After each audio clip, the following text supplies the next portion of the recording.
आपका स्वागत है मार्शल योद्धा अर्जुन की अद्भुत दुनिया में। ये कहानी है वीरता, रहस्यों और युद्धकला की, जहां हर कदम पर रोमांच है। नॉवल लेखक Yavakrit Rao, stories audio creator the novel explainer के द्वारा किया गया है। अगर आपको ताकत, युद्ध और रहस्य पसंद है तो ये कहानी आपके लिए है। वीडियो को लाइक करें, शेयर करें और कमेंट में अपनी राय जरूर दें। ऐसे ही शानदार कंटेंट के लिए चैनल को सब्सक्राइब करें और बेल आइकन दबाएं। मार्शल योद्धा अर्जुन, जहां हर योद्धा की तकदीर तलवार से लिखी जाती है। डिस्क्लेमर। दोस्तों, मैं आप सभी को बता दूं, ये कहानी मेरे दोबारा एडिटिंग और अनुवादित है और यह कहानी पूरी तरह काल्पनिक है। ये सिर्फ दर्शकों के मनोरंजन के लिए बनाई गई है।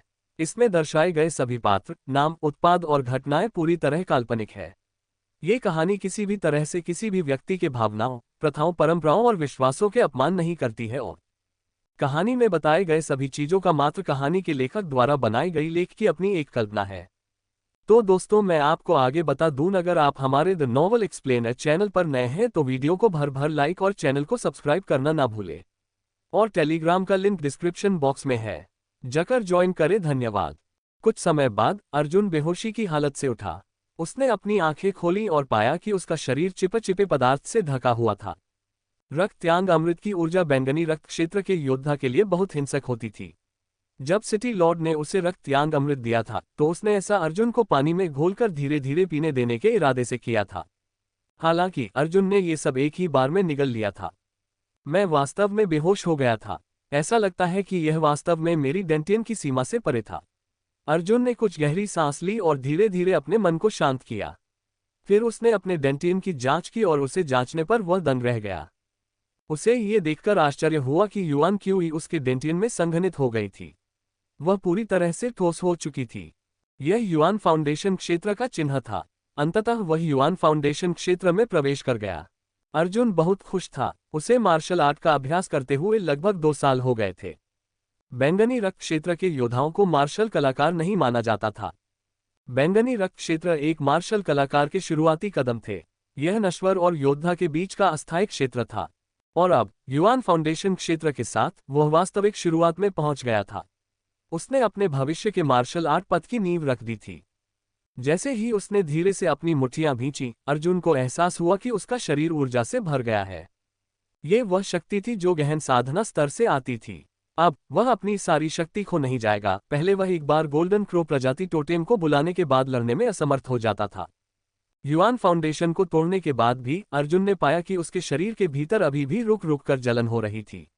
उसकी नसों और मेरिडियन में अभी भी रक्त त्यांग अमृत की ऊर्जा के अवशेष थे। वह बहुत अच्छी तरह से इसे सेटल कर सकता है। अर्जुन ने इस पर विचार किया और अपनी साधना तकनीक के लिए इस ऊर्जा का उपयोग करके साधना जारी रखने का निर्णय लिया। और अब अर्जुन के पास सूरतगढ़ पवित्र तकनीक जेड स्क्रॉल का पूरा सेट था। यह उसके लिए सूरतगढ़ पवित्र तकनीक की साधना करने का उत्तम अवसर था। अर्जुन ने दिव्य आबनूस का बक्सा निकाला और उसमें से 9 जेड स्क्रॉल निकाले। ये 9 स्क्रॉल सूरतगढ़ दिव्य साम्राज्य के कई कुलीन लोगों के सपने थे। सूरतगढ़ दिव्य साम्राज्य के शाही परिवार के सदस्यों में से भी केवल वे ही लोग जिनके पास असाधारण प्रतिभा और राजकुमार या यहाँ तक कि दिव्य सम्राट बनने की योग्यता थी, उन्हें 9 मूल जेड स्क्रॉल के पूरे सेट के साथ साधना करने का अधिकार था। अर्जुन ने पहला स्क्रॉल उठाया। ये सूरतगढ़ पवित्र तकनीक का पहला खंड था। वास्तव में उसने पहले ही सूरतगढ़ पवित्र तकनीक के पहले स्तर में महारत हासिल कर ली थी, लेकिन तब अर्जुन ने मूल संस्करण का उपयोग करके साधना नहीं की थी। इसके बजाय उसने एक प्रतिलिपि का उपयोग करके साधना की थी जिसे सूरतगढ़ दिव्य साम्राज्य के एक ऋषि ने बनाया था, जिन्हें सूरतगढ़ पवित्र तकनीक में महान उपलब्धियां प्राप्त हुई थीं। एक प्रति में स्वाभाविक रूप से मूल से कुछ छोटे अंतर होते थे। आमतौर पर ये छोटे अंतर किसी भी चीज को प्रभावित नहीं करते, लेकिन अर्जुन अभी भी मूल संस्करण को देखना चाहता था। वह मूल साधना तकनीक में इन छोटे अंतरों को देखना चाहता था ताकि वह अपनी किसी भी अज्ञात त्रुटि को सुधार सके। वह इससे अधिक प्रेरणा भी प्राप्त कर सकता था। जेड स्क्रॉल को हाथ में लेने के बाद अर्जुन ने अपनी इंद्रियों को उसके अंदर डुबो दिया और जो उसने देखा उससे वह हैरान रह गया। अर्जुन के शरीर में बैंगनी क्रिस्टल था, इसलिए वह ऊर्जा के नियंत्रण के प्रति बहुत संवेदनशील था। उसे ये देखकर आश्चर्य हुआ कि उसकी ऊर्जा दृष्टि में सूरतगढ़ पवित्र तकनीक जेड स्क्रॉल में प्रत्येक शब्द और स्ट्रोक में ऊर्जा का एक अंश था। ऐसा लग रहा था कि इतने समय के बाद ऊर्जा के निशान बहुत कमजोर हो गए हैं। हालांकि वे अभी भी मौजूद थे। इसके विपरीत सूरतगढ़ पवित्र तकनीक की प्रतिलिपि में ऊर्जा के कोई निशान नहीं थे। ऐसा लगता है कि जिस व्यक्ति ने सूरतगढ़ पवित्र तकनीक बनाई थी वह ऋषि क्षेत्र से बहुत परे था। वास्तव में अगर यह एक ऋषि द्वारा बनाई गई साधना तकनीक होती तो ये सूरतगढ़ दिव्य साम्राज्य का आधार स्तंभ कैसे बन सकती है। जब से सूरतगढ़ दिव्य साम्राज्य की स्थापना हुई है करोड़ों साल पहले, तब से अनगिनत ऋषि हुए हैं। शीर्ष ऋषियों की संख्या में भी कमी नहीं थी। इसके अलावा दिव्य शहर के संस्थापक सिटी लॉर्ड जैसे अद्वितीय ऋषि भी थे, लेकिन उसने कभी नहीं सुना था कि उनमें से किसी ने ऐसी साधना तकनीक बनाई हो जो सूरतगढ़ पवित्र तकनीक से मेल खा सके। सूरतगढ़ दिव्य साम्राज्य की हर पीढ़ी के ऋषि सूरतगढ़ पवित्र तकनीक में कुछ सुधार जोड़ने का प्रयास करते थे, हालांकि ये जोड़ वास्तव में हर बार फायदेमंद नहीं हो सकते। कम से कम एक उच्च मार्शल दाव क्षेत्र में ये जोड़ अर्थहीन थे। अर्जुन ने सूरतगढ़ पवित्र तकनीक को पढ़ा और अवचेतन रूप से उसमें डूब गया। वह जानता था कि यह साधना तकनीक उसे अध्ययन के लिए केवल अस्थायी रूप से उधार दी गई थी, इसलिए अगर उसने इसे और अधिक याद करने का यह अवसर नहीं लिया तो उसे नहीं पता था कि उसे इसे फिर से पढ़ने का मौका कब मिलेगा। इसलिए भले ही वह सूरतगढ़ पवित्र तकनीक के अंतिम कुछ खंडों की विषय वस्तु को पूरी तरह से समझ नहीं पाए, फिर भी वह उनकी सभी विषय वस्तु को अपने मस्तिष्क में संग्रहित करने में सफल रहना चाहता था। महीने दर महीने समय चुपचाप बीतता गया। अर्जुन को पता ही नहीं चला कि वह इस कमरे में कितने समय से था। एक दिन उसने अचानक डैंग डैंग डैंग धातु के झटकों की आवाज सुनी। वे दिव्य शहर में गरज के समान गूंज रहे थे। अर्जुन का कक्ष ध्वनिरोधी था और कक्ष का दरवाजा बंद होने पर वह लगभग पूरी तरह से अलग थलग रहता। सामान्य परिस्थितियों में कक्ष के अंदर पूर्ण शांति होती, लेकिन दिव्य शहर में एक ध्वनि थी जो सीधे कक्ष में प्रसारित हो सकती थी। यह दिव्य जंगल घंटी की ध्वनि थी। यह दिव्य जंगल क्षेत्र की घंटी एक जादुई खजाना थी।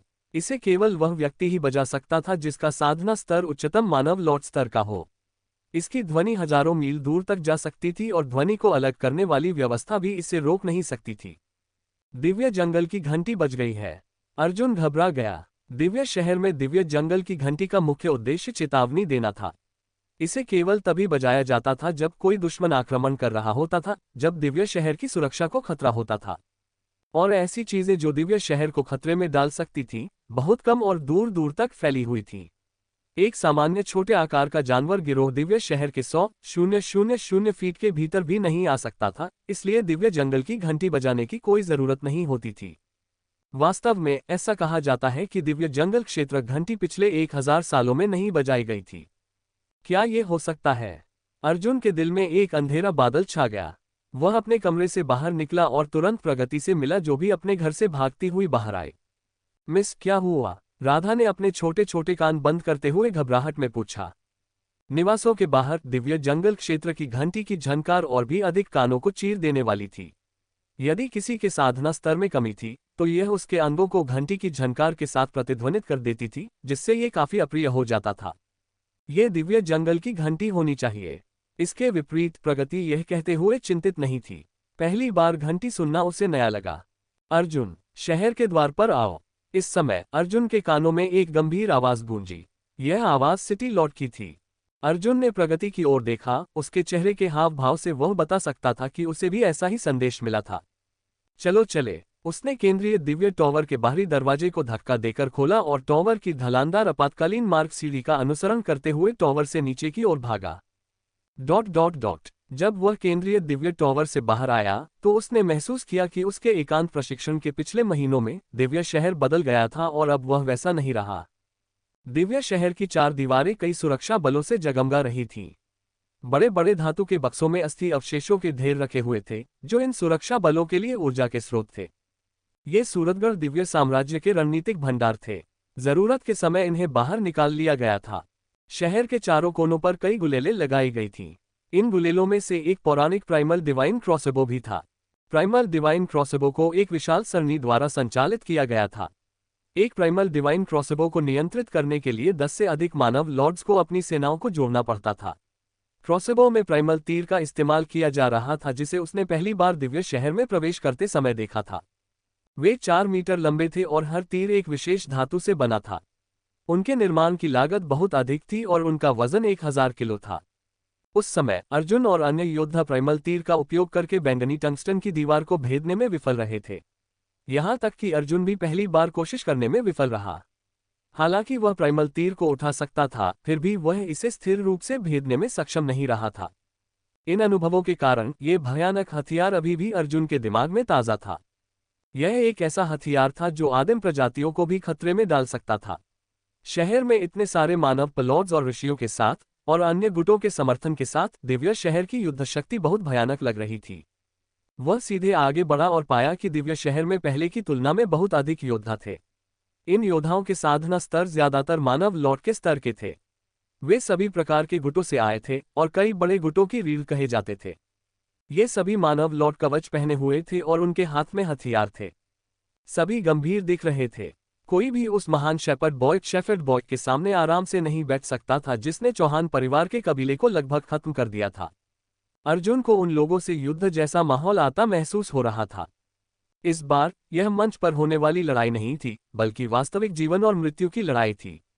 जीतने से आप जीवित रह सकते थे, जबकि हारने का मतलब संभवतः पूर्ण विनाश होता था। जब अर्जुन शहर के द्वार पर पहुंचा तो वहां पहले से ही बहुत सारे लोग इकट्ठे हो चुके थे। वे सभी अलग अलग गुटों के साधक थे। वे सभी शहर के द्वार के ऊपर खड़े थे। अर्जुन ने विश्वनाथ, अमिताभ और उसकी अर्धमास्टर ग्रैंडमास्टर शैलजा को वहां देखा। उन्होंने अर्जुन की तरफ हल्के से सिर हिलाया और कुछ नहीं कहा। वे सब दूर किसी चीज पर ध्यान केंद्रित कर रहे थे। अर्जुन ने दिव्य शहर के सिटी लॉर्ड को भी देखा, जो अब 7 सितारा पगोडा के लॉर्ड के साथ खड़े थे। वे कुछ चर्चा कर रहे थे। अर्जुन ने सिटी लॉर्ड को परेशान नहीं किया और इसके बजाय विश्वनाथ के पास चला गया, जो अपेक्षाकृत स्वतंत्र दिख रहा था। क्या ये शेफर्ड बॉय है? विश्वनाथ ने पीछे मुड़कर नहीं देखा और वह दूर क्षितिज की ओर देखता रहा। हमेशा हंसने वाला ये बूढ़ा आदमी अब गंभीर चेहरे पर था। उसने सिर हिलाया, ऐसा ही होना चाहिए। दिव्य शहर से 1500 किलोमीटर के दायरे में हमारी चौकियां तैनात हैं। अभी अभी एक चौकी से एक स्काउट ने बड़े पैमाने पर जानवरों की भीड़ के उभरने की खबर प्रसारित की। बाद में उससे कुछ नहीं मिला। सबसे अधिक संभावना है कि उसने पहले ही अपने देश के लिए अपनी जान दे दी हो। जब विश्वनाथ ने ये कहा तो उसका स्वर उदास लग रहा था। अपने देश के लिए मर गए। अर्जुन का दिल बैठ गया। हर कोई जानता था कि स्काउट होना बेहद खतरनाक है। जब जानवरों का झुंड आता था तो सबसे पहले स्काउट की ही मौत होती थी। हालांकि एक व्यक्ति को जाना ही था। ये युद्ध था। इस मामले में कोई विकल्प नहीं था। विश्वनाथ ने कहा, अब सिटी लॉर्ड ने सभी चौकियों से स्काउट्स को दिव्य शहर में वापस आने का आदेश दिया है। जानवरों की भीड़ की गति के साथ वे शायद 2 घंटे के भीतर दिखाई देंगे। 2 घंटे। अर्जुन ने आसमान की ओर देखा। दिव्य शहर में सभी सक्रिय हो गए थे। स्पष्ट रूप से जब वह एकांत प्रशिक्षण में था, दिव्य शहर की रक्षा करने वाले इन योद्धाओं ने कई अभ्यासों का अनुभव किया था। अब यद्यपि सभी लोग कुछ हद तक चिंतित थे, फिर भी कोई घबराया नहीं। गुलेल के बाद गुलेलें उड़ाई गईं। शहर की दीवारों पर बड़ी बड़ी कतारें सक्रिय हो गईं। दिव्य शहर के ऊपर का हवाई क्षेत्र रंगीन जगमगाती धुंध से घिरा हुआ था। वे व्यू की प्रकाश किरणें थीं। शहर की दीवारों के ऊपर अर्जुन ने समर और ऋचा चड्डा को भी खड़े देखा। उन दोनों ने बिना कुछ कहे ही अर्जुन की तरफ बस थोड़ा सा सिर हिलाया। अर्जुन ने कई ऐसे लोगों को भी देखा जो गठबंधन प्रतियोगिता के दौरान उसके दुश्मन थे, लेकिन इस समय वे सभी कंधे से कंधा मिलाकर उनके साथ खड़े थे। इन गुटों के लिए युद्ध की लपटों को अपनी भूमि तक फैलाने की अपेक्षा युद्ध का मैदान दिव्य शहर में स्थापित करना बेहतर था। ऐसा लग रहा था जैसे हवा जम गई हो और वातावरण पहले से भी अधिक गंभीर हो गया हो। समय जानने के लिए शहर की दीवारों के ऊपर एक विशाल घंटा रखा गया था। स्काउट जिस चौकी पर था, वहां से दिव्य शहर तक 1500 किलोमीटर की दूरी थी। यह एक मानवीय अनुमान था कि जानवरों की भीड़ को पहुंचने में 2 घंटे लगेंगे। यह जरूरी नहीं कि सटीक हो। हालांकि ये बहुत दूर नहीं था। समय का हिसाब रखने वाली एक रेत घड़ी के साथ इसने लोगों को मानसिक रूप से तैयार होने का मौका दिया। अर्जुन शहर की दीवारों पर खड़ा होकर रेत को चुपचाप बहते हुए देख रहा था। उसे लगा कि जो नीचे की ओर रिस रहा है वह रेत नहीं बल्कि ताज़ा जीवन है। एक बार जब जानवरों का झुंड आया तो ये पता नहीं था कि कितने जीवन रेत की तरह गायब हो जाएंगे। शेफर्ड बॉय, तुम किस तरह के इंसान हो? तुमने जानवरों का ऐसा झुंड क्यों बुलाया जो जीवन को मिटा सकता है? ... कुछ समय बाद आसमान में अंधेरा छाने लगा। ऐसा लगा जैसे किसी काले बादल ने सूरज को ढक लिया हो। अर्जुन ने दूर तक देखा और अचानक दूर क्षितिज पर एक धूसर धब्बा देखा। ये धुंध की एक परत की तरह था।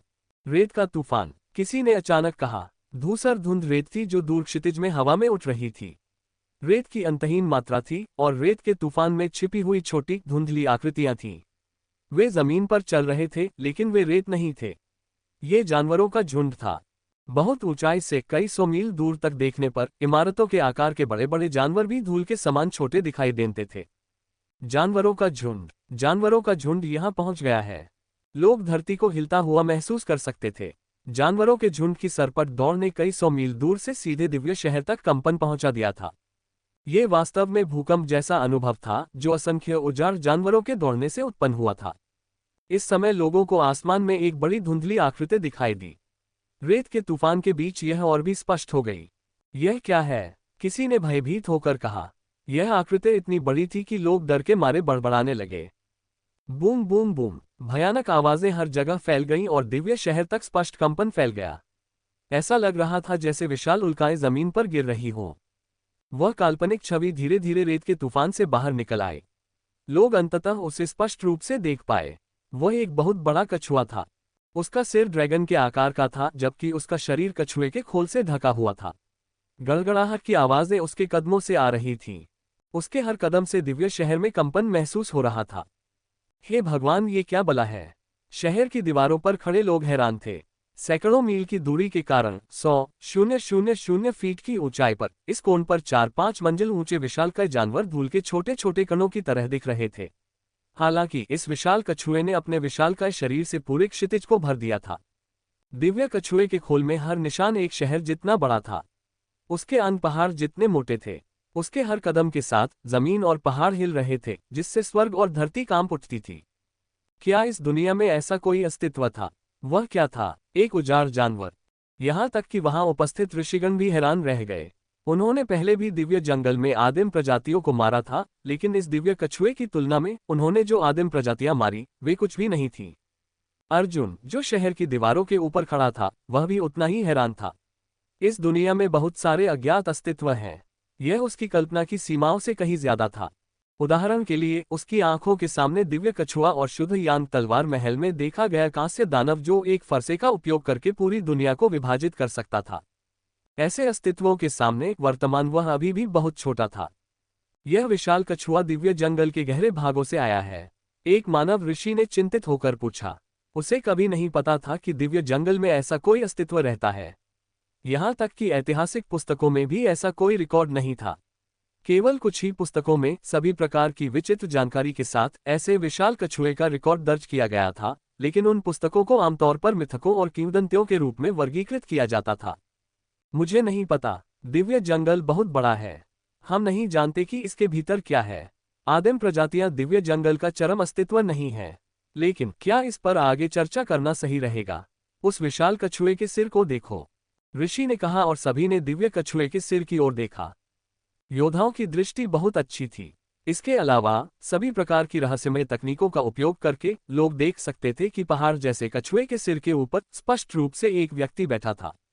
वह हरे रंग की शर्ट पहने हुए था, सिर पर हेयर बैंड बांधे हुए था और हाथ में एक छोटा सा सिक्का लिए हुए था। उसके चेहरे पर एक शांत मुस्कान थी। उसके हाव भाव से ऐसा लग रहा था कि वह किसी विशालकाय कछुए के सिर पर खड़ा नहीं है, जिसका शरीर एक ऐसे जानवरों के झुंड में स्थित है जो किसी देश को नष्ट कर सकता है। इसके बजाय ऐसा लग रहा था कि वह किसी शानदार फील्ड ट्रिप पर है। शेफर्ड बॉय, किसी ने कांपती हुई आवाज में कहा। यह नाम अब सूरतगढ़ दिव्य साम्राज्य और अन्य 3 बड़े गुटों के लिए एक बुरा सपना बन गया था। ये सचमुच वही है। लोग डरे हुए थे। पहले कहा जाता था कि शेफर्ड बॉय के आने से खूनी तूफान मच जाएगा, लेकिन किसी को भी इस बात का अंदाजा नहीं था कि शेफर्ड बॉय कितना ताकतवर है, जब तक उन्होंने स्वयं शेफर्ड बॉय को नहीं देखा। शेफर्ड बॉय ने स्पष्ट रूप से युआन की ऊर्जा का एक औंस भी उत्सर्जित नहीं किया, न ही उसने कोई दबाव छोड़ा। वह एक साधारण किशोर से अलग नहीं दिख रहा था, लेकिन उसका सामना करने मात्र से ही लोगों को बेवजह बहुत दबाव महसूस होने लगता था। और जिस विशालकाय कछुए पर वह बैठा था, उसने लोगों की सांसें रोक दी। लोगों के मन में शेफर्ड बॉय और जानवरों के झुंड के खिलाफ बल का इस्तेमाल न कर पाने की भावना बढ़ती जा रही थी। क्या वे सचमुच इस जानवरों के झुंड का सामना कर सकते थे? क्या वे आज यही मर जाएंगे? ये विचार कई लोगों के दिमाग में कौन थे। हाल ही में जानवरों के झुंड शब्द का बहुत इस्तेमाल किया गया था। जब लोग इसके बारे में सोचते थे तो वे केवल एक जानवर के झुंड के बारे में ही सोच पाते थे, जो सामान्य जानवरों के झुंड की तुलना में कुछ गुना बड़ी होती है। हो सकता है कि वहां बहुत सारी आदिम प्रजातियां हों जो लड़ाई को बेहद खूनी बना देंगी। हालांकि उन्होंने कभी नहीं सोचा था कि शेफर्ड बॉय द्वारा बुलाई गई जानवरों की भीड़ इतनी भयानक होगी। अकेले विशालकाय कछुए की संख्या आदिम प्रजातियों की सीमा से कहीं ज्यादा थी। सिटी लॉर्ड दिव्य शहर के कुछ ऋषिगण दिव्य शहर के सिटी लॉर्ड के चारों ओर एकत्रित हुए। वे सभी गंभीर दिख रहे थे। उनके माथे से पसीने की बूंदें भी निकल रही थीं। मेहरगढ़ दिव्य साम्राज्य के ऋषि भी इसी तरह 7 सितारा पैगोडा लॉर्ड के इर्द गिर्द इकट्ठे हुए। ऐसे दुश्मन के खिलाफ वे नुकसान में थे।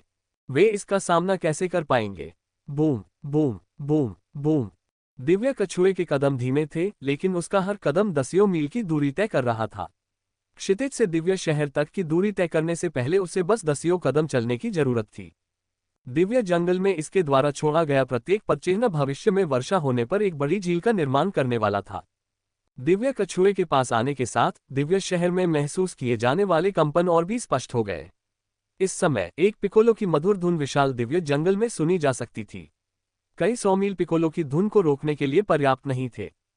पिकोलो की धुन धीरे धीरे उभरी, हवा में पानी की तरह बहती हुई सभी के कानों में गूंजने लगी। लोगों ने अपनी सांस रोक ली। पिकोलो की धुन हर जगह सुनाई दे रही थी।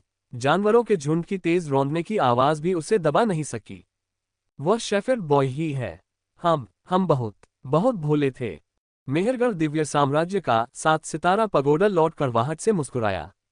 उसके दिल में एक अज्ञात भावना उठी। इस समय दिव्य कछुआ दिव्य शहर से सिर्फ दसियों मील दूर था। विशाल कछुआ अपने सिर को ऊपर उठाए ऊंचाई में दिव्य शहर के सामने आ गया। जब लोगों ने बड़े सिर को देखा तो उन्हें लगा जैसे दिव्य शहर के सामने एक काला पहाड़ खड़ा है। और शेफर्ड बॉय, जो इस पहाड़ की चोटी पर खड़ा था, अपने पिकोलो पर हल्के से फूंक मार रहा था। उसके हरे कपड़े हवा में लहरा रहे थे, जैसे वह एक देवता की तरह दिख रहा हो। वर्तमान में शेफर्ड बॉय अपनी बेहतरीन स्थिति में था, ऊंचा, सबसे ऊपर, सबको नीचे देखते हुए। दिव्य शहर के सिटी लॉर्ड ने शेफर्ड बॉय की ओर देखा, जिसके हाथ में सेबर थी। उसने धीरे से आह भरी, विश्वनाथ, बैकअप योजना सक्रिय करो। सिटी लॉर्ड की आवाज विश्वनाथ के कानों में पड़ी, जिससे विश्वनाथ कांप उठा। सिटी लॉर्ड, कुछ कहने की जरूरत नहीं है, हमारे पास अब ज्यादा समय नहीं है। जैसे ही सिटी लॉर्ड ने ये कहा, उसका शरीर सीधा बाहर की ओर उड़ गया। वह शेफर्ड बॉय की ओर अकेले ही उड़ गया था। सिटी लॉर्ड, लोग बहुत घबरा गए। विश्वनाथ तो लगभग डर के मारे उछल पड़ा। सिटी लॉर्ड क्या कर रहे थे? वे लोगों की रीढ़ थे। यदि सिटी लॉर्ड इस समय खो गए तो परिणाम विनाशकारी होंगे। हालांकि इस समय उसे कोई नहीं रोक सकता था। सिटी लॉर्ड धुएं के एक झोंके की तरह था जब वह शेफर्ड बॉय के सामने आया। वह अब उससे सिर्फ 1000 फीट की दूरी पर था। शेफर्ड बॉय ने अधेड़ विद्वान की ओर देखा और उसके होठों पर मुस्कान आ गई। लेखक, आप लोगों को बता दूं कि शेफर्ड बॉय आने वाले चैप्टर्स में अर्जुन की जान बचाने वाला है। आप लोग बस इसी तरह नॉवेल के साथ जुड़े रहिए। अब आगे कहानी में एक ऐसा ट्विस्ट आएगा जो आप लोगों ने कभी सोचा भी नहीं होगा, और मुझे पता है आप लोग उसे बहुत पसंद करने वाले हैं। तेज हवाएं बह रही थी जब दिव्य शहर के सिटी लॉर्ड ने दूर से शेफर्ड बॉय को देखा, जो विशाल कछुए के ऊपर हवा में आराम से बैठा था। सिटी लॉर्ड दिव्य कछुए की नाक के पास खड़ा था। उसे ऐसा महसूस हो रहा था जैसे ये नाक के छिद्र 2 बड़े ज्वालामुखी हों, जो गर्म हवा बाहर फेंक रहे हों। मध्यम उम्र के विद्वान ने गहरी सांस ली। उसने अपने जीवन का 90% हिस्सा दिव्य जंगल में बिताया था, फिर भी उसे यहाँ ऐसे भयानक और विशाल प्राणी के अस्तित्व के बारे में कुछ नहीं पता था। ये बहुत ही दुखद की बात थी। मनुष्य, लगता है तुम मुझसे कुछ कहना चाहते हो। शेफर्ड बॉय दिव्य कछुए के सिर से उठा, हाथ में पिकोलो पकड़े हुए, और मध्यम उम्र के विद्वान की ओर मुस्कुराया। तुम काफी अच्छे हो। ड्रैगन कछुए की सच्ची आत्मा के दबाव में भी तुम शांत बने हुए हो। तुम्हारे साधना स्तर के लिए यह बहुत दुर्लभ बात है। इस समय मध्यम उम्र के विद्वान ने अपनी सेबर कसकर पकड़ ली और उसकी पोशाक तेज हवाओं में जोर से लहराने लगी। ड्रैगन कछुए की सच्ची आत्मा। विद्वान ने धीरे से सिर हिलाया। अब मैं समझा। जब मैं दिव्य जंगल में यात्रा कर रहा था तो मैंने लोगों को आदिम आत्माओं का जिक्र करते सुना था। आदिम प्रजातियों में प्राचीन दिव्य प्राणियों का थोड़ा सा खून होता है, लेकिन बहुत कम मात्रा में, इसलिए उन्हें केवल एक साधारण जाति माना जाता है। लेकिन आदिम आत्माएं उनसे अलग होती हैं क्योंकि उनके अंदर दिव्य प्राणियों का खून अधिक मात्रा में होता है। वे प्राचीन, पवित्र या दिव्य प्राणियों का आकार भी ले सकते हैं, इसलिए उन्हें सच्ची आत्माएं कहा जाता है। ड्रैगन कछुए की सच्ची आत्मा को ड्रैगन कछुए का वंशज होना चाहिए। पौराणिक ड्रैगन कछुआ एक दिव्य प्राणी था जिसका सिर ड्रैगन का और शरीर कछुए का था। वह सच्चे ड्रैगन के 9 पुत्रों में से एक था। ड्रैगन कछुआ बहुत विशाल और ताकतवर था। ऐसा कहा जाता था कि वह एक सितारे को भी उठा सकता था। बुरा नहीं, यद्यपि तुम इस दूर के क्षेत्र में जन्मे हो, फिर भी तुम्हारा ज्ञान गहरा है। शेफर्ड बॉय अब भी मुस्कुरा रहा था। तुम इंसान नहीं हो। मध्यम उम्र के विद्वान ने संदेह भरी नजरों से शेफर्ड बॉय को देखा। उसे पहले से ही शक था। शेफर्ड बॉय ने हल्के से सिर हिलाया। नहीं, मैं उजाड़ जाति का हूं। मेरी शक्ल इंसानों जैसी है, लेकिन हम उजाड़ जानवरों से संवाद कर सकते हैं। उजाड़ जाति, उजाड़ जानवरों से संवाद करने में सक्षम। नगर की दीवारों पर खड़े कई योद्धाओं ने ऐसी किसी जाति के बारे में पहले कभी नहीं सुना था। लेकिन मध्यम उम्र का विद्वान जानता था कि ये दुनिया सिर्फ मनुष्यों तक सीमित नहीं है। यहाँ अन्य जातियां भी मौजूद हैं, और कुछ जातियों की संख्या तो मनुष्यों से भी अधिक है। उजाड़ जाति, मैं समझ गया। क्या मैं जान सकता हूं कि आप मेरे सूरतगढ़ दिव्य साम्राज्य का विनाश क्यों कर रहे हैं? क्योंकि मुझे कुछ करना है। शेफर्ड बॉय ने धीरे से सिर हिलाया। मैं वास्तव में सूरतगढ़ दिव्य साम्राज्य को नष्ट नहीं करना चाहता, लेकिन अफसोस की बात है कि दिव्य जंगल के आसपास के कुछ देश मुझे रोक रहे हैं। इसलिए मेरे पास उन्हें नष्ट करने के अलावा कोई विकल्प नहीं है। जब शेफर्ड बॉय ने यह बात कही तो दिव्य शहर की दीवारों पर खड़े लोगों के दिल कांप उठे। तुम सिर्फ एक काम करने के लिए कुछ देशों को नष्ट करना चाहते हो। एक बात समझनी जरूरी थी कि दिव्य जंगल के आसपास के देशों में अरबों खरबों लोग रहते थे। शेफर्ड बॉय उन्हें सिर्फ कुछ शब्दों में मारने की बात कर रहा था। तुम सिर्फ एक चीज करने के लिए खरबों लोगों को मारना चाहते हो। मध्यम उम्र के विद्वान की आवाज गहरी हो गई और उसने अपनी सेबर कसकर पकड़ ली। तो क्या? शेफर्ड बॉय ने अपने पिकोलो को सहलाया। प्राकृतिक जीवों ने हमेशा मनुष्यों के अस्तित्व का समर्थन किया है, लेकिन बदले में मनुष्यों ने कभी स्वर्ग का उपकार नहीं माना। मनुष्य प्रकृति के उपहारों को स्वीकार करते हैं, लेकिन वे हमेशा सिर्फ अपने स्वार्थ के बारे में सोचते हैं। तुमने बिना किसी सीमा के प्रकृति से लिया है, और तुम्हारी अरबों खरबों की आबादी ने इसे और भी अधिक किया है।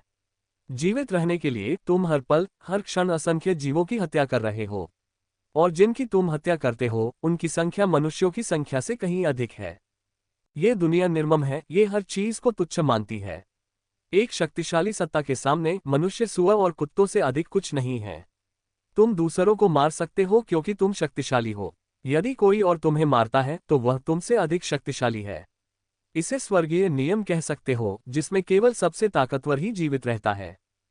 केवल तुम ही नहीं, बल्कि विशाल संसार भी नष्ट हो सकते हैं। निर्माण, अस्तित्व और फिर विनाश, ये सब स्वर्गीय नियम का ही एक भाग है।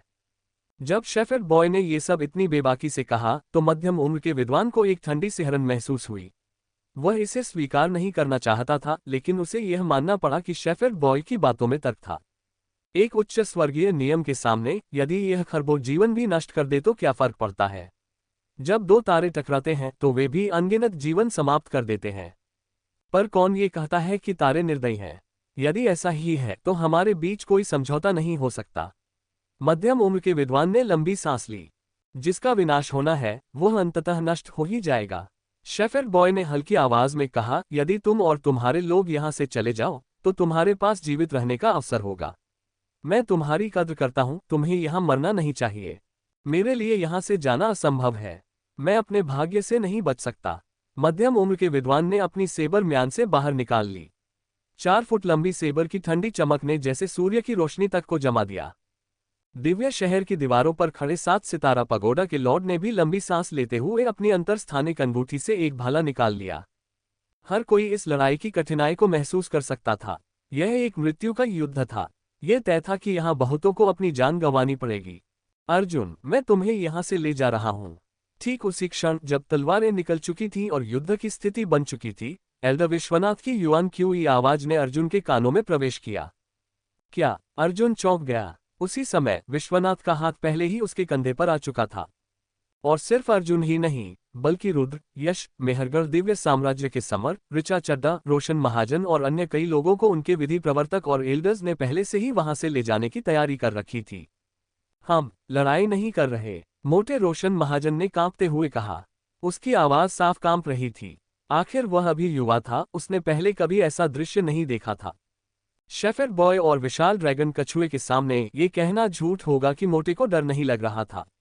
इतनी ताकतवर हस्तियां उसे एक झटके में राख बना सकती थीं। मोटा एक मुश्किल में था। एक तरफ वो दिव्य शहर में नहीं रहना चाहता था। अगर वह भाग सकता तो यही सबसे अच्छा होता। लेकिन इस समय भागना उसे बहुत शर्मनाक लग रहा था। आखिर अभी भी बहुत से लोग शहर की रक्षा कर रहे थे। अगर तुम इस लड़ाई में भाग लोगे तो ये सिर्फ अपनी मौत को बुलाने जैसा होगा। इसका कोई मतलब नहीं है। सिटी लॉर्ड ने पहले ही मुझे आदेश दिया था कि अगर दिव्य शहर को बचाना असंभव हो जाए तो मैं तुम सभी को यहां से सुरक्षित निकाल दूं। हर साम्राज्य के लिए उनकी युवा पीढ़ी उनका भविष्य होती है। उन्हें बेकार में बलिदान नहीं किया जा सकता था। अगर उनके देश नष्ट हो भी जाएं, तो भी भविष्य में युवा पीढ़ी के बढ़ने के साथ वे दोबारा खड़े हो सकते हैं। अर्जुन, समर और ऋचा चुप थे। हर व्यक्ति के मन में हमेशा इच्छाएं और कर्तव्य के बीच संघर्ष रहता है। वे युद्ध से भागना नहीं चाहते थे, लेकिन उन्हें पता था कि यहाँ रुकने का कोई फायदा नहीं था, क्योंकि वे मर ही जाएंगे। सिर्फ मोटा रोशन महाजन ही निडर दिख रहा था। उसने दांत भींचते हुए कहा, हम योद्धा हैं।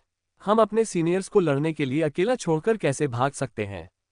विश्वनाथ ने रोशन महाजन की वीरता भरी बातें सुनकर आंखें घुमा ली।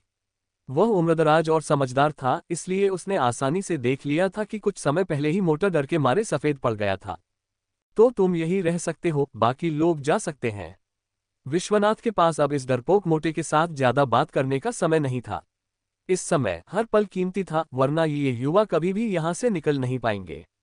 मोटा रोशन महाजन तुरंत चुप हो गया। उसका मुंह खुला, लेकिन वह एक शब्द भी नहीं बोल पाया। अर्जुन का चेहरा भी गंभीर हो गया।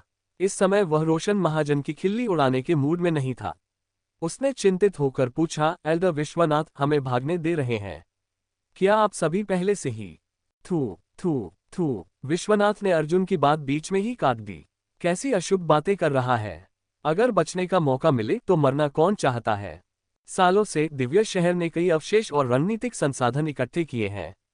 तलवार और सेबर कब्र की बड़ी सुरक्षा व्यवस्था अभी कुछ समय तक रक्षा कर सकती है, लेकिन हम ऋषि और मानव लौट पीछे नहीं हट सकते। दिव्य शहर वह किला है जो जानवरों की भीड़ को रोक रहा है। अगर ये शहर गिर गया तो जानवरों की भीड़ सीधे सूरतगढ़ दिव्य साम्राज्य में घुस जाएगी और उसे रोकने के लिए कुछ भी नहीं रहेगा। हालांकि मैं भी भागना चाहता हूं, लेकिन मैंने लंबा जीवन जिया है। अब मुझे अपनी इज्जत बचानी है। इस दिव्य साम्राज्य ने मुझे ऋषि बनने का मौका दिया, तो अपनी कुछ सालों की उम्र देकर इसे लौटाना घाटे का सौदा नहीं है। लेकिन तुम सब अलग हो। तुम्हारा जीवित रहना इस साम्राज्य के लिए सबसे मूल्यवान है। ये कहते हुए विश्वनाथ अचानक हंसा। हाँ, जो तुम्हारा है वो तुम्हारा ही रहेगा, और जो तुम्हारा नहीं है उसे कितना भी लड़कर नहीं पा सकते। वैसे भी शायद मैं मारा भी ना जाऊं। फिर उसे अपनी ही बातें कुछ अजीब लगी और उसने अपने होंठ थपथपा लिए। अरे, ये सब मैं क्या बकवास कर रहा हूं। अगर हम सिटी लॉर्ड की योजना के अनुसार चलते हैं तो हम शायद बच भी जाएं। अब जल्दी निकलो। फिर विश्वनाथ और एक अन्य मेहरगढ़ दिव्य साम्राज्य के एल्डर्स ने युवाओं को भेजने की तैयारी शुरू कर दी। अब यह दिखावा करने का समय नहीं था। हालांकि दिव्य शहर की बड़ी सुरक्षा व्यवस्था थी, लेकिन यह नहीं कहा जा सकता था कि यह ड्रैगन कछुए की सच्ची आत्मा के हमले को सहन कर पाएगी या नहीं। अगर वे यहीं रुकते तो सिटी लॉर्ड और 7 सितारा पगोडा के लॉर्ड को उनकी सुरक्षा की चिंता करनी पड़ती, जिससे वे कमजोर हो सकते थे। और यह सही नहीं होता। मुख्य दिव्य टावर की पहली मंजिल पर एक छोटा टेलीपोर्टेशन चक्र तैयार है। जैसे ही तुम वहां पहुंचोगे, एक हवाई जहाज तुम्हारा इंतजार कर रहा होगा। अर्जुन, समर और बाकी सभी युवाओं को निकालने की तैयारी हो चुकी थी। 95% से ज्यादा शुरुआती वर्ष के प्रशिक्षुओं को पहले ही 1 महीने पहले हटा दिया गया था। असल में अर्जुन, समर और बाकी प्रतिभाओं को यहां इसलिए रखा गया था ताकि वे जानवरों की भीड़ के बारे में अनुभव प्राप्त कर सकें। लेकिन परिस्थितियां बदल चुकी थीं। अब युद्ध में प्रशिक्षण लेना संभव नहीं था। टेलीपोर्टेशन चक्र उनके सामने था और बचे हुए प्रशिक्षु उसमें प्रवेश करने लगे। इसी भीड़ में प्रगति अपनी नौकरानी राधा के साथ सिर झुकाए चुपचाप घुसने की कोशिश कर रही थी। लेकिन जैसे ही वह टेलीपोर्टेशन चक्र के पास पहुंची, अचानक उसे एक हल्की खांसी सुनाई दी। प्रगति जी, कृपया रुकिए। हम। प्रगति डर से उछल पड़ी। उसने पीछे मुड़कर देखा तो एल्डर विश्वनाथ उसे मुस्कुराते हुए देख रहा था। क्या? उसे विश्वनाथ की मुस्कान कुछ संदिग्ध लगी। माफ कीजिए, लेकिन सिटी लॉर्ड ने विशेष रूप से आदेश दिया है कि आप नहीं जा सकती। क्यों? प्रगति हैरान रह गई। सब जा सकते थे, लेकिन वह नहीं। विश्वनाथ ने एक लंबी सांस ली। अगर जरूरत ना होती तो क्या इतने बड़े ऋषि एक युवा लड़की के लिए इतनी परेशानी उठाते? प्रगति जी, मैं मजबूर हूं। असल में, क्या आपके पास अपने परिवार से सहायता मंगवाने का कोई तरीका है? विश्वनाथ को पूरा यकीन था कि प्रगति किसी बड़े खानदान से थी और अपने परिवार में बहुत महत्वपूर्ण थी। ऐसे हालात में यह असंभव था कि प्रगति का परिवार उसे बिना किसी सुरक्षा के सूरतगढ़ के दिव्य शहर में अकेला भेज देता। शायद प्रगति के पास अपनी जान बचाने का कोई तरीका था। अगर ये तरीका शेफर्ड बॉय का सामना नहीं कर सकता तो आमतौर पर प्रगति कई महीने पहले ही अपने परिवार से मदद मांग लेती। अभी सूरतगढ़ दिव्य साम्राज्य डूबते हुए इंसान की तरह था। अगर कोई भी छोटी सी उम्मीद उसे बचा सकती थी तो उसे छोड़ना बेवकूफ़ी होती। हालांकि प्रगति पर निर्भर रहकर दिव्य शहर को बचाने की संभावना बहुत कम थी, लेकिन फिर भी ये बिल्कुल भी उम्मीद न होने से बेहतर था। दिव्य शहर के बड़े एल्डर्स जैसे कि अमिताभ खुद प्रगति से यह बात करने में संकोच करते थे क्योंकि वे अपनी इज्जत नहीं खोना चाहते थे। इसलिए ये जिम्मेदारी विश्वनाथ को दी गई क्योंकि वह सबसे ज्यादा बेशर्म था। परिवार, कौन सा परिवार? प्रगति ने आंखें घुमाई जैसे कि उसे इस बारे में कुछ पता ही न हो। अर्जुन ने भी अपने कदम रोक लिए। उसने पीछे मुड़कर प्रगति और विश्वनाथ को देखा। विश्वनाथ को पहले से पता था कि प्रगति ऐसे अनजान बनने की कोशिश करेगी। उसने खांसते हुए हाथ रगड़े और कहा, प्रगति बिटिया, इस बुरे आदमी से मजाक मत करो। ये बहुत नाजुक समय है। हम दिव्य शहर के लाखों लोगों की जिंदगी का दांव लगा रहे हैं। अगर हमारे पास और कोई चारा होता तो मैं अपनी इज्जत दांव पर नहीं लगाता। जिंदगी बहुत कीमती होती है। हम जैसे बूढ़े लोगों के पास अब ज्यादा समय नहीं बचा तो हमारी मौत कोई बड़ी बात नहीं, लेकिन हमारे पीछे लाखों लोग हैं, नवविवाहित जोड़े, छोटे छोटे बच्चे। क्या तुम चाहोगी कि ये सारे मासूम लोग जानवरों की भीड़ की वजह से मारे जाएं? सोचो, ये कितनी बड़ी त्रासदी होगी। विश्वनाथ ने गंभीरता से कहा। अर्जुन, जो उनकी बातें सुन रहा था, मान गया कि विश्वनाथ बोलने में माहिर था। अब अगर प्रगति पीछे हटती तो वह बुरी कहलाती। इसके अलावा दिव्य शहर की टेलीपोर्टेशन व्यवस्था को चालू करने के लिए 2 कानून प्रवर्तकों की जरूरत थी। अगर प्रगति ने कोई वादा नहीं किया तो विश्वनाथ शायद उसे जाने ही न देता। अगर प्रगति को जबरदस्ती शहर में रोक लिया जाता तो उसका परिवार इसे अनदेखा नहीं करता। प्रगति भी इस बात को समझ गई थी।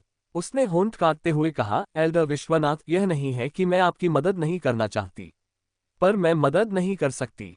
आपकी सोच सही है, मैं एक बड़े खानदान से हूँ, लेकिन अगर आप सोचते हैं कि कोई बड़ा योद्धा मेरी रक्षा कर रहा है तो आप गलत हैं। आपको क्या लगता है कि अगर मैं इतने बड़े खानदान से हूं तो मैं सूरतगढ़ दिव्य साम्राज्य जैसी जगह पर क्यों आए? प्रगति ने उल्टा सवाल किया। अर्जुन चौंक गया क्योंकि वह भी यही सोचता था। असल में मैं एक शरणार्थी हूं।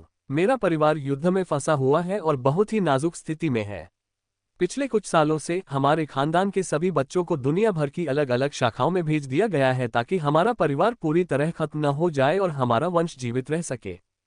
जहां तक सूरतगढ़ दिव्य साम्राज्य की बात है, वहां हमारे परिवार की एक शाखा मौजूद थी, इसलिए मुझे यहां भेजा गया। अगर मेरा परिवार अपनी पूरी ताकत पर होता तो शायद जब मैं प्रशिक्षण के लिए बाहर जाती तब मेरे साथ कुछ बड़े योद्धा मेरी रक्षा के लिए होते, लेकिन अब कोई उपलब्ध कैसे हो सकता है? जहां तक सूरतगढ़ दिव्य साम्राज्य में हमारे गुप्त पारिवारिक शाखा की बात है, वे चाहकर भी शायद इस जानवरों की भीड़ के सामने कुछ नहीं कर सकते, भले ही वे अपनी पहचान उजागर कर दें। जब विश्वनाथ ने प्रगति की यह बातें सुनी तो वह पूरी तरह से स्तब्ध रह गया। करीब 30 सेकंड तक वह कुछ नहीं बोला, फिर उसने एक लंबी सांस ली जैसे वह अचानक कुछ और बूढ़ा हो गया हो। ऐसा है क्या? अगर ऐसा ही है तो लगता है कि स्वर्ग सच में सूरतगढ़ का विनाश चाहता है।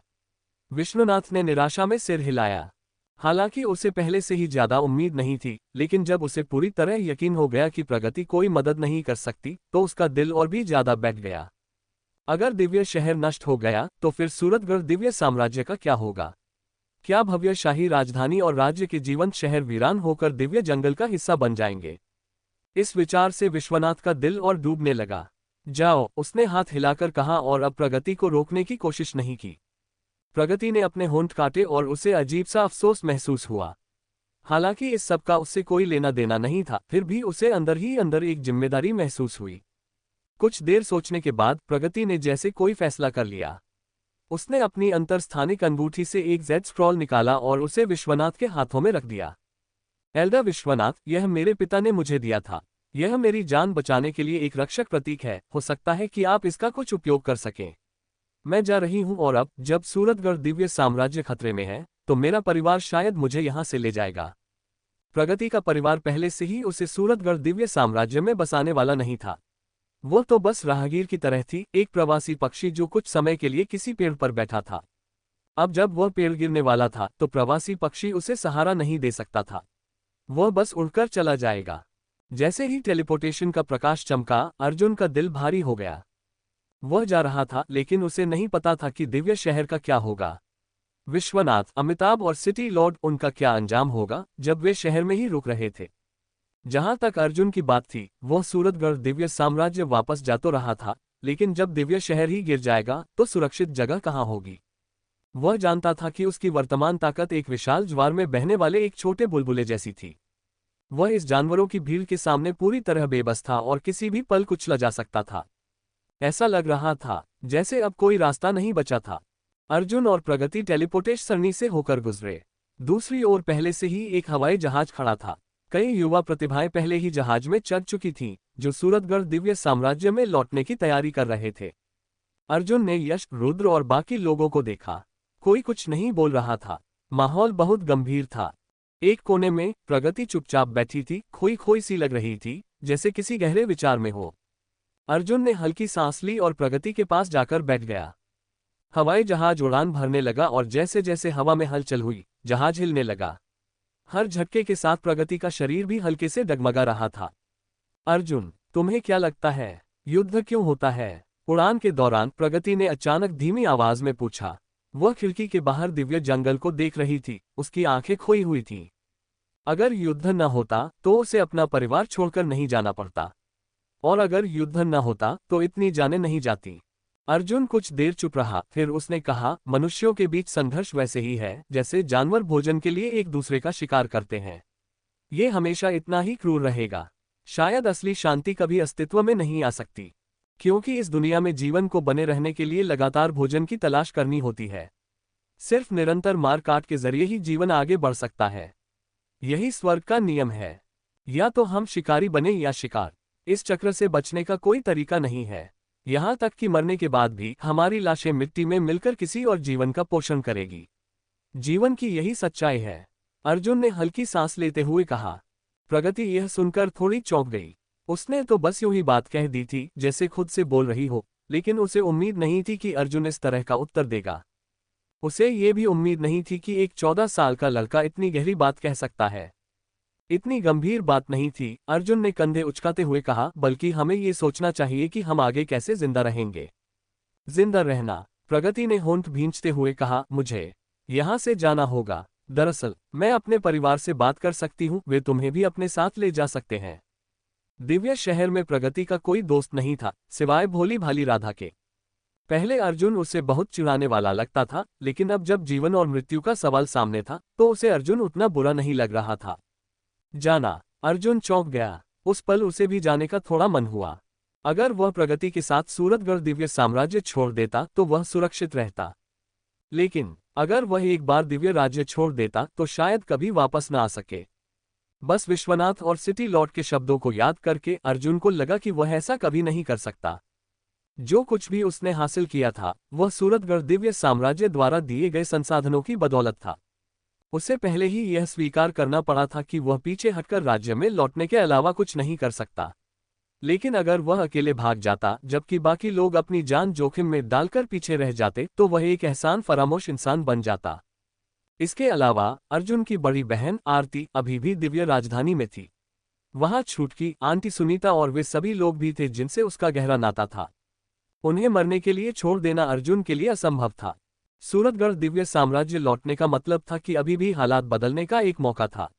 आखिर इतने सारे लोग इसके लिए संघर्ष कर रहे थे तो वह भागने का विकल्प कैसे चुन सकता था। नहीं, मैं यही रुकूंगा। आखिरकार अर्जुन ने उस मोहक प्रस्ताव को ठुकरा दिया। प्रगति ने अपने होंठ भींचे लेकिन कुछ नहीं कहा। वह जानती थी कि उसके परिवार के लोग ये समझ चुके होंगे कि शेफर्ड बॉय द्वारा बुलाई गई जानवरों की भीड़ उनकी उम्मीद से कहीं अधिक भयानक थी। ऐसे हालात में उसके परिवार के लोग निश्चित रूप से उसे बचाने के लिए किसी को भेजेंगे। हवाई जहाज दिव्य जंगल से होकर उड़ता रहा। पूरे जहाज में गहरी चुप्पी छाई हुई थी। ये सीधे सूरतगढ़ दिव्य साम्राज्य के क्षेत्रों की ओर बढ़ रहा था। यात्रा के दौरान जहाज कई बड़े टेलीपोर्टेशन सरणी से गुजरा।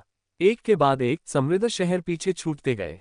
अर्जुन जानता था कि जब जानवरों की भीड़ वहां पहुंचेगी तो ये सभी शहर भी खंडहर बन जाएंगे, और उन शहरों के निवासियों के पास भागने की कोई उम्मीद नहीं थी। करोड़ों नागरिकों को शहर के टेलीपोर्टेशन सरणी से निकालने के लिए जो ऊर्जा चाहिए थी वह जुटाना असंभव था। हम कहाँ जा रहे हैं? एक व्यक्ति ने पूछा जब एक कानून प्रवर्तक उसके पास से गुजरा। दिव्य राजधानी, कानून प्रवर्तक ने जवाब दिया। दिव्य राजधानी, हम वहां क्यों जा रहे हैं? लोगों को लगा था कि वे सीधे सम्राट नगरी जा रहे हैं। सम्राट नगरी सूरतगढ़ दिव्य साम्राज्य का सबसे सुरक्षित नगर था, दिव्य शहर के बाद। कानून प्रवर्तक ने कहा, दिव्य राजधानी क्लाउड जंगल क्षेत्र के सबसे करीब है। अगर दिव्य शहर गिरता है तो सम्राट नगरी भी ज्यादा देर तक टिक नहीं पाएगी। तब हम बस तुम्हें क्लाउड जंगल क्षेत्र में भेज सकते हैं, जहां उजाड़ भूमि में छिपने का मौका रहेगा। दिव्य जंगल की तुलना में क्लाउड जंगल थोड़ा ज्यादा सुरक्षित है। क्लाउड जंगल क्षेत्र में भागना। अर्जुन स्तब्ध रह गया। यह तो आखिरी उपाय जैसा लग रहा था, लेकिन जब चारों ओर जानवरों की भीड़ भड़क रही थी और क्लाउड जंगल पहले से ही दैत्य जंतुओं का एक जमावड़ा था, तो क्या वहां सच में ज्यादा सुरक्षा थी? फिर भी इसका मतलब यह था कि वह अपनी बहन आरती से फिर मिल सकता था। उसकी जागीर भी दिव्य राजधानी में ही थी। इस अराजकता के बीच अपनी बहन से फिर मिलना ही उसके लिए सबसे बड़ा सुख था। दिव्य राजधानी शहर सूरतगढ़ दिव्य साम्राज्य के झुंझुनू राज्य का सबसे बड़ा शहर था। ये क्लाउड वाइल्डनेस के करीब स्थित था। जब अर्जुन पहली बार क्लाउड वाइल्डनेस से बाहर आया तो उसका पहला पड़ाव दिव्य राजधानी ही था।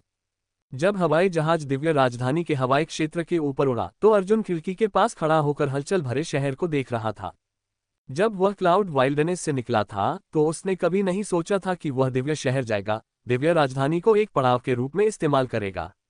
अब 1.5 साल बाद वो दिव्य राजधानी में वापस लौट रहा था ताकि क्लाउड वाइल्डनेस में वापस जाने के लिए इसे एक पड़ाव के रूप में इस्तेमाल कर सके। ये वास्तव में प्रारंभिक बिंदु पर वापस लौटने जैसा एहसास था। अब फर्क सिर्फ इतना था कि अर्जुन की ताकत पिछली बार से पूरी तरह अतुलनीय थी। हालांकि यह अफसोस की बात थी कि वह उन विशाल जानवरों की भीड़ के सामने शक्तिहीन था जो कई दिव्य राज्यों को नष्ट कर सकता था। हवाई जहाज दिव्य राजधानी शहर के एक मंच पर उतरा। इतना बड़ा हवाई जहाज अक्सर चहल पहल वाली दिव्य राजधानी में भी नहीं देखा जाता था। लोग रुककर देखने लगे क्योंकि उन्हें विशाल हवाई जहाज का नजारा आकर्षक लगा। दिव्य राजधानी अभी भी फल फूल रही थी। सुबह का समय था, इसलिए अर्जुन सुबह के पक्षी व्यापारियों को सड़कों पर घूमते हुए देख सकता था। उसने दुकानदारों को अपना व्यवसाय शुरू करने की तैयारी करते देखा। उसने दाढ़ी वाले बूढ़े लोगों को धूप से बचने के लिए एक पेड़ के नीचे बैठे देखा। दिव्य राजधानी के अधिक से अधिक नागरिक सड़कों पर निकल रखे थे। कुछ लोग आराम से चल रहे थे जबकि अन्य लोग जल्दी में थे। वे सभी अपने दिन की शुरुआत कर रहे थे। उन्हें अभी तक जानवरों के आने की खबर नहीं मिली थी। दिव्य राजधानी की तो बात ही छोड़िए, यहाँ तक कि शाही शहर को भी इसकी जानकारी नहीं दी गई थी। जो लोग जानते थे कि जानवरों की भीड़ का आक्रमण हो रहा है जिसका प्रतिरोध करने में दिव्य शहर असमर्थ है, वे केवल शाही परिवार, शाही राजधानी के पारिवारिक कुलों और कई एकांतप्रिय पारिवारिक कुलों तक ही सीमित थे। ये जानकारी सार्वजनिक नहीं की जा सकती थी, अन्यथा घोर अराजकता फैल जाती। सूरतगढ़ दिव्य साम्राज्य में 1 ट्रिलियन नागरिक थे, इसलिए उन सभी को निकालना असंभव था। हताशा में वे सेना पर हमला भी कर सकते थे, प्रशासनिक कार्यालयों और बड़े शहरों के बीच टेलीपोर्टेशन सरणियों पर हमला कर सकते थे। यदि ऐसा हुआ तो नागरिक बचकर भागने में असमर्थ हो जाएंगे और इससे ईश्वरीय साम्राज्य भी पनगु हो जाएगा। वर्तमान में सूरतगढ़ दिव्य साम्राज्य केवल यही कर सकता था कि वह हर कीमत पर जानवरों की भीड़ से बचाव करे। यदि वे इससे बचाव नहीं कर सकते थे तो वे केवल दिव्य साम्राज्य की भविष्य की आशा दिव्य शहर के कुलीनों को क्लाउड वाइल्डनेस में भेज सकते थे। जहां तक दिव्य राज्य के नागरिकों का प्रश्न है, उन्हें तो पीछे ही छोड़ा जा सकता था। अर्जुन, मैं जा रही हूं। प्रगति ने हवाई जहाज के उतरने के बाद अर्जुन से कहा। उसे अपने परिवार के कबीले की शाखा से समाचार मिला था। उसे सूरतगढ़ दिव्य साम्राज्य छोड़ना था। ख्याल रखना। अर्जुन ने सिर हिलाया। अगर किस्मत में लिखा है तो हम मिलेंगे। प्रगति ने अर्जुन को देखा और सोचा कि क्या उसे कुछ कहना चाहिए। अंत में उसने केवल वही शब्द कहे। उसके बगल में उसकी नौकरानी राधा थी। राधा ने भी अपनी काली आंखों से अर्जुन को देखा। बड़े भाई अर्जुन, आपको जीवित रहना होगा, छोटी राधा ने कहा। हाँ, मैं रहूंगा, अर्जुन ने मुस्कुराते हुए कहा। वर्तमान स्थिति उनके लिए वास्तव में काफी निराशाजनक थी। पुराने मित्रों के चले जाने, देश के विनाश के कगार पर पहुंच जाने तथा उनके एल्डर्स के भाग्य के अज्ञात हो जाने के कारण। प्रगति के चले जाने के बाद अर्जुन अकेले ही दिव्य राजधानी की सड़कों पर घूमता रहा। उसने ठोस हरे पत्थर से बनी सड़कों पर कदम रखा। सुबह की ओस अभी भी इन हरे पत्थरों पर थी। पत्थरों की दरारों के बीच हरी काय थी जो इसे हरी भरी हरियाली जैसा बना रही थी। इन हरे पत्थरों ने हर तरह के लोगों को देखा था। उन्होंने समृद्धि और कठिनाई, खुशियां और दुख देखे थे। हर पत्थर एक मोटी इतिहास की किताब की तरह था जो दिव्य राजधानी शहर के निर्माण से लेकर अब तक के लंबे इतिहास को समेटे हुए था। हालांकि यह इतिहास जल्द ही समाप्त हो सकता है। इन गलियों में अब हंसी मजाक और बातें नहीं होंगी, फूल और हरियाली अब नहीं रहेगी। बस इसके बारे में सोचते ही अर्जुन को आह भरनी पड़ी। सड़कों पर पैदल चलने वालों की संख्या बढ़ती जा रही थी। अर्जुन ने एक बूढ़ी औरत को पैनकेक बेचने के लिए पैनकेक की गाड़ी को धकेलते हुए देखा। उसने एक छोटी लड़की को कैंडी चुनने के लिए दबे पांव चलते हुए भी देखा। यह विश्वास करना कठिन था कि ये सभी ईमानदार लोग कुछ ही महीनों में हड्डियों के ढेर में बदल जाएंगे। वे दयनीय लग रहे थे। उन्हें अभी भी नहीं पता था कि एक आपदा आने वाली थी। ये निश्चित रूप से एक त्रासदी थी, जनता का दुख था। मैं घर जाना चाहता हूं। मेरा घर यहीं है, अर्जुन ने अपने पीछे खड़े कानून प्रवर्तक से कहा। ओह! कानून प्रवर्तक कुछ देर के लिए हिचकिचाया। उसने कभी उम्मीद नहीं की थी कि दिव्य राजधानी शहर अर्जुन का घर होगा। सेना में सैन्य अनुशासन था और इस समय उन्हें स्टैंड बाय पर रहने के आदेश मिले थे। पीछे रहकर बचाव करने या क्लाउड वाइल्डनेस में खाली होने का इंतजार करना। यदि सेना बिखर गई तो घटनाएं हो सकती हैं या खबरें लीक भी हो सकती हैं। शुरू में तो कानून लागू करने वाला व्यक्ति सहमत नहीं था, हालांकि अर्जुन की हैसियत खास थी। कुछ सोचने के बाद उसने कहा, जितनी जल्दी हो सके वापस लौट आना। याद रखना, तुम्हें जानवरों की भीड़ की खबर लीक नहीं करनी है। यह एक सैन्य आदेश है। मुझे पता है, अर्जुन ने सिर हिलाया। हालांकि वह इनाम नागरिकों को अज्ञानता से मरते हुए नहीं देख सकता था, लेकिन उन्हें बताने से कोई मदद नहीं मिलेगी। दिव्य शहर ने उन्हें नहीं छोड़ा था। कई ऋषि और मानव लॉर्ड्स उनके लिए लड़ रहे थे, खुद को बलिदान कर रहे थे। दुर्भाग्य से ऐसे कई मौके आए जब मानव शक्ति में स्वर्ग को चुनौती देने की क्षमता नहीं थी। लॉर्ड कानून प्रवर्तक, अर्जुन कुछ देर के लिए हिचकिचाया और फिर बोला, अगर हमें क्लाउड वाइल्डनेस में जाना है तो क्या मैं कुछ लोगों को साथ ला सकता हूं? अर्जुन अपनी बहन आरती को छोड़ नहीं सकता था। छुटकी भी थी। वह इतनी प्यारी जवान लड़की को एक उजाड़ जानवर के पेट में मरने नहीं दे सकता था। कानून प्रवर्तक ने थोड़ा भौहें सिकुड़ी, क्या आप एक योद्धा या एक नश्वर को ला रहे हैं? उसने मोटे तौर पर अनुमान लगाया था कि अर्जुन संभवतः अपने परिवार के सदस्यों को भी साथ लाना चाहता था। मनुष्य, ठीक है। कानून लागू करने वाले को आश्चर्य नहीं हुआ। एक आम पृष्ठभूमि वाले व्यक्ति के रूप में अर्जुन का परिवार स्वाभाविक रूप से नश्वर लोगों से बना था। आप कुछ को ला सकते हैं, लेकिन ये बहुत कम संख्या तक सीमित होगा। आपको पता होना चाहिए कि मनुष्यों को साथ लेकर क्लाउड वाइल्डनेस में जाना बहुत परेशानी भरा होगा। हाँ, धन्यवाद। अर्जुन ने उसे धन्यवाद दिया और सॉफ्ट क्लाउड्स माउंटेन मैनर की ओर दौड़ पड़ा। वह जल्द ही आरती से मिलने के लिए बेहद उत्सुक था। आरती इस वैकल्पिक दुनिया में आने के बाद से उसका पहला पारिवारिक सदस्य थी। क्लाउड वाइल्डनेस में जब अर्जुन में अभी भी ताकत की कमी थी, तो उसने और आरती ने उन कठिन दिनों को एक साथ बिताया था जिसमें केवल वही एक दूसरे के रिश्तेदार थे। Soft clouds mountain manner Divya राजधानी से लगभग 50 किलोमीटर दूर था, इसलिए अर्जुन 15 मिनट में वहां पहुंच गया। जब उसने अपने सामने विशाल जागीर को देखा तो उसे लगा कि वह पहले से भी अधिक आकर्षक है। लाल लाख का दरवाजा, चमकदार कांस्य सिल्लियां और उसके सामने दो बड़े पत्थर के शेर इस स्थान को काफी बड़ा बना रहे थे। रुको, कौन है? दरवाजे पर पहरा दे रहे दो नौकरों ने अर्जुन को बिल्कुल भी नहीं पहचाना। उन्होंने अर्जुन को रोकने की कोशिश की, लेकिन अर्जुन ने उन्हें जवाब देने की जहमत भी नहीं उठाई। एक झटके में वह पहाड़ी जागीर में घुस गया।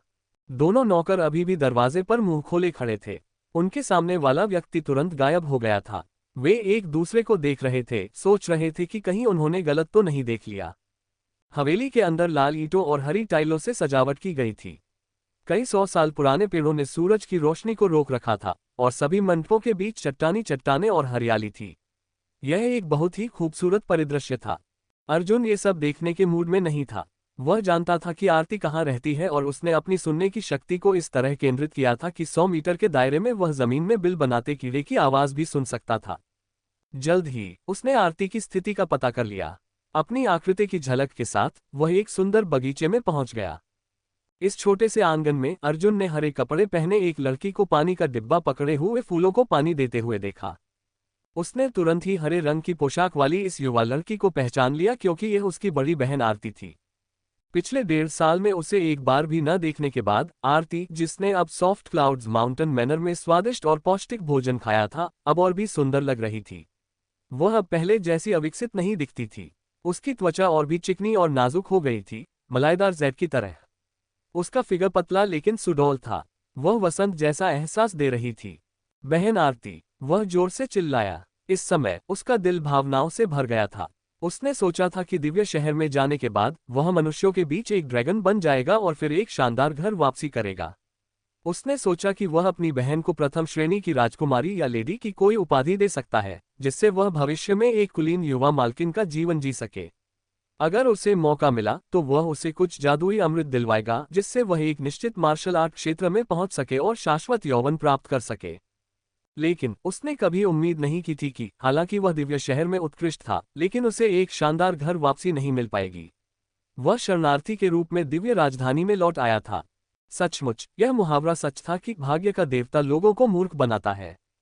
अर्जुन, आरती ने इस युवक की अचानक उपस्थिति पर अविश्वास से देखा, जो उससे आधा सिर लंबा था।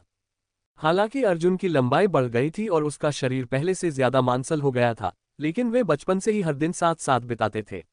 चाहे अर्जुन कितना भी बदल गया हो, आरती उसे तुरंत पहचान सकती थी। हालांकि उसे यकीन नहीं हो रहा था कि अर्जुन अचानक घर वापस आ जाएगा। उसे पहले से इसकी कोई खबर नहीं मिली थी। तुम सचमुच अर्जुन है। आरती इतनी खुश हुई कि उसने अपना पानी का डिब्बा नीचे गिरा दिया और आगे बढ़कर अर्जुन के सामने खड़ी हो गई। तुम लंबे हो गए हो। आरती ने उसके चेहरे को छुआ और उसकी आंखें नम हो गईं। जब अर्जुन गया तो वह आरती से छोटा था, लेकिन अब थोड़ा लड़कों जैसा दिखने के अलावा वो पूरी तरह से एक वयस्क की तरह लग रहा था। आरती के लिए उसे इस बात की परवाह नहीं थी कि अर्जुन ने कितनी उपलब्धियां हासिल की या किस साधना क्षेत्र तक पहुंचा। जब तक वह सुरक्षित और स्वस्थ घर लौटता है और उसे उससे और अधिक देखने की अनुमति देता है, वह संतुष्ट रहेगी। बहन आरती, मुझे तुमसे कुछ कहना है, अर्जुन ने जल्दी से कहा। क्या है? इतनी जल्दी क्या है? आरती एक बहुत ही संवेदनशील महिला थी। अर्जुन की अचानक वापसी देखकर वह बहुत खुश थी। हालांकि कुछ सोचने के बाद अर्जुन अचानक दिव्य शहर में अपना प्रशिक्षण पूरा करने से पहले लाखों मील की यात्रा करके घर कैसे वापस आ सकता है, इस बारे में पहले से कोई खबर नहीं थी, जिससे ये कुछ हद तक असामान्य था। और अर्जुन के हाव भाव से ऐसा लगा जैसे कुछ हुआ हो। आरती के हाव भाव गंभीर हो गए। हम घर के अंदर बात करेंगे। अर्जुन ने आरती का हाथ खींचा। वह सॉफ्ट क्लाउड्स माउंटेन मैनर से सभी को नहीं ले जा सकता था। वह सिर्फ कुछ लोगों को ही साथ ला सकता था। आज के लिए इतना ही दोस्तों। अगर आपको वीडियो पसंद आए तो लाइक करें और अपने दोस्तों के साथ शेयर करें। और हमारे द नॉवल एक्सप्लेन चैनल पर बेहतरीन कहानियां का आनंद उठाएं। और हाँ, टेलीग्राम का भी लिंक डिस्क्रिप्शन में है, तो जरूर ज्वाइन करें ताकि आप हमारे अपडेट सबसे पहले पा सकें। आपका सपोर्ट हमारे लिए बहुत महत्वपूर्ण है, इसलिए हमारे साथ जुड़े रहें।